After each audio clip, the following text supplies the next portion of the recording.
আল্লাহ পাকের জমিনের মধ্যে সবচেয়ে বেশি নবীজির সাথে সাদৃশ্য কার ছিল?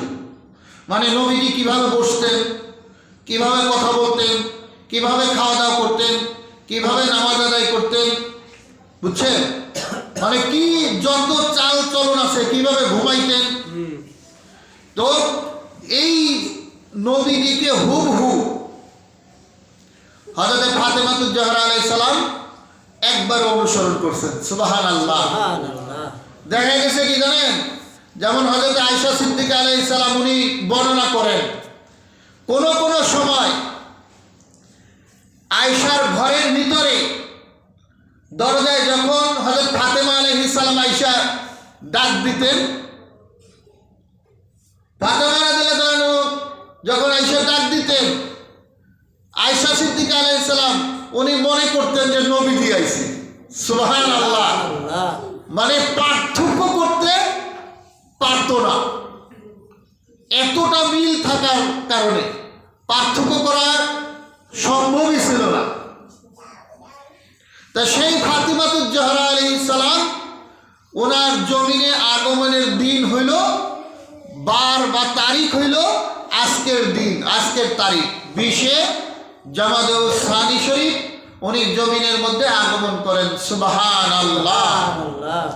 তাইলে আমরা দেখতে পাই কোরআন শরীফে আল্লাহ পাক রব্বুল আলামিন অন্য আয়াত শরীফের মধ্যে বলেন, ইন্না রাহমাতাল্লাহি করিবুম মিনাল মুহসিনিন। আল্লাহ পাক বলতেছেন, যারা আমার ওলি, মুহসিন শ্রেণীর ওলি আল্লাহ, ওনাদের যদি কেউ আলোচনা করে, প্রশংসা করে, আল্লাহ ওই জায়গায় রহমত নাজিল করেন। সুবহানাল্লাহ। তাহলে যিনি জান্নাতের সাইয়্যিদ, যিনি জান্নাতের সাইয়্যিদ, সাইয়্যিদা, জমিনে থাকতে যাকে আমরা সবাই, প্রত্যেকটা মুসলমান, এমন কোন মুসলমানের বলতে পারবে যদি জান্নাতি নয়, আর যদি এটা বলে সে কে ঈমান হারা হয়ে যাবে। সে যে দলই করুক না কেন, কথা বুঝতে পারছেন, সে যে দলই করুক না কেন, ইমাম হাসান, ইমাম হুসাইন এবং ফাতেমাতুজ জাহরা ওনাদেরকে কেউ অস্বীকার করতে পারবে না যে ওনারা জান্নাতি নয়। সুবহানাল্লাহ বিহামদিহি। তাহলে জান্নাতি সরাসরি যিনি জান্নাতি ব্যক্তিত্ব, ওনার জমিনে আগমনের দিবস। সুবহানাল্লাহ বিহামদিহি। আল্লাহ ওনাকে জমিনের মধ্যে পাঠাইলেন যেই দিন, এই দিন যেই তারিখে পাঠালেন, আমরা স্বাভাবিকতা মানুষ জানি, মানুষ স্বাভাবিক অবস্থায় যেভাবে আগমন করে এটা তো আমাদের অজানা নাই, কাপড় চোপড় ছাড়া আসে। আর আল্লাহ পাক রব্বুল আলামিন হযরত ফাতিমাতুজ জাহরা আলাইহিস সালামকে আল্লাহ পাক এত হুরমত দান করেছেন যে ওনার চুল মোবারক দিয়ে পুরা শরীরটাকে কাপড় দিয়ে যেমন ঢাইকা রাখা হয়, বোরকা পরে মানুষ যেমন মানুষকে ঢাইকা রাখে, আল্লাহ পাক রব্বুল আলামিন এই চুল মোবারক দিয়ে, ওনার চুল দিয়ে ওনার আপাদে মস্তক পুরা শরীর পুরাটা ঢেকে দিয়ে জমিনে পাঠাইছেন। সুবহানাল্লাহ। কথা বুঝতে পারছেন? আল্লাহ পাকের কুদরত, আল্লাহ পাকের কুদরত, সেটাই আল্লাহ পাক রব্বুল আলামিন অন্য আয়াত শরীফে বলেন, ওয়া তুআজ্জিরুহু ওয়া তুআক্কিরুহু ওয়া তুসাব্বিহুহু বুকরাতান ওয়া আসীলা।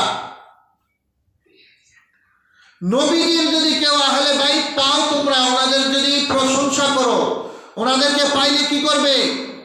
ওনাদের খেদমত করবে। উপস্থিত যদি তোমরা ওনাদেরকে পাও, তাহলে তোমাদের জান প্রাণ দিয়ে তাদেরকে কি করবে? খেদমত করবে। খেদমত তো বুঝছেনই, একজন আরেকজনকে খেদমত করতে হবে। যদি তোমরা জীবনে পাও, তাহলে আমরা তো আর ওনাকে সরাসরি পাই নাই, তাহলে খেদমতের সুযোগ আমাদের নাই।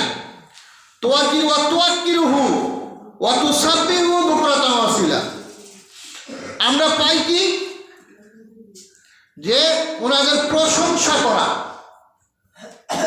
এটা আমরা পাই। এটা কিয়ামত পর্যন্ত মানুষ পাবে। ওনাদের শান, মান, ইজ্জত, হুরমত আছে। সুবহানাল্লাহ, বুঝছেন তো ব্যাপারটা? ওনাদের সরাসরি আমরা খেদমত করতে পারলাম না, কিন্তু আলোচনা করা এটার কি নসব নেওয়া কিয়ামত পর্যন্ত জারি আছে। যে যত বেশি আলোচনা করবে সে তত বেশি রহমত হাসিল করতে পারবে। সুবহানাল্লাহ। কারণ ওনার কারণে, ওনার ত্যাগ স্বীকারের কারণে মুসলমানরা আজকে ঈমানদার হইতে পারছে। সুবহানাল্লাহ।